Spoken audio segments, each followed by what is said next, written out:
Hello and welcome to India Buddies. Today we are here with the self-test series for the story writing.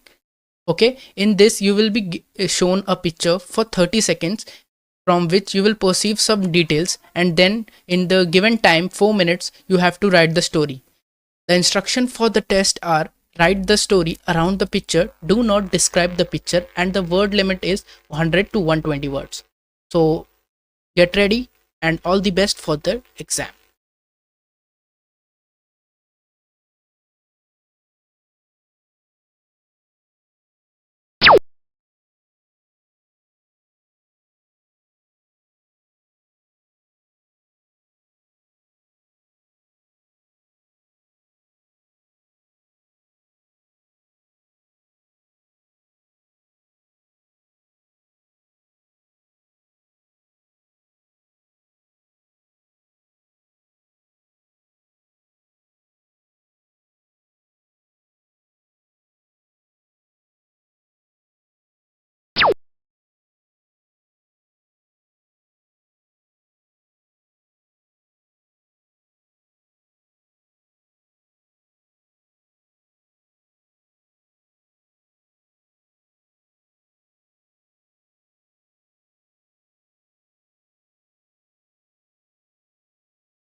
Hello guys, stop writing, the time is up. Congratulations for the successful completion of the test. So अगर आप चाहते हैं कि आपकी story का assessment भी किया जाए तो आप नीचे दिए गए प्लेटफॉर्म्स में हमें अपनी स्टोरी भेज सकते हैं, ईमेल पे, इंस्टाग्राम, ट्विटर, फेसबुक पेज, कहीं भी हमें भेज सकते हैं. सो अगर कोई एक स्टोरी जो कि हमें लगेगा कि हमें समझानी चाहिए, उसको हम next week on camera on screen हम उसे समझाएंगे. सो अगर आपको वीडियो पसंद आया हो तो subscribe and don't forget to turn on the notification icon. Thank you and God bless you all.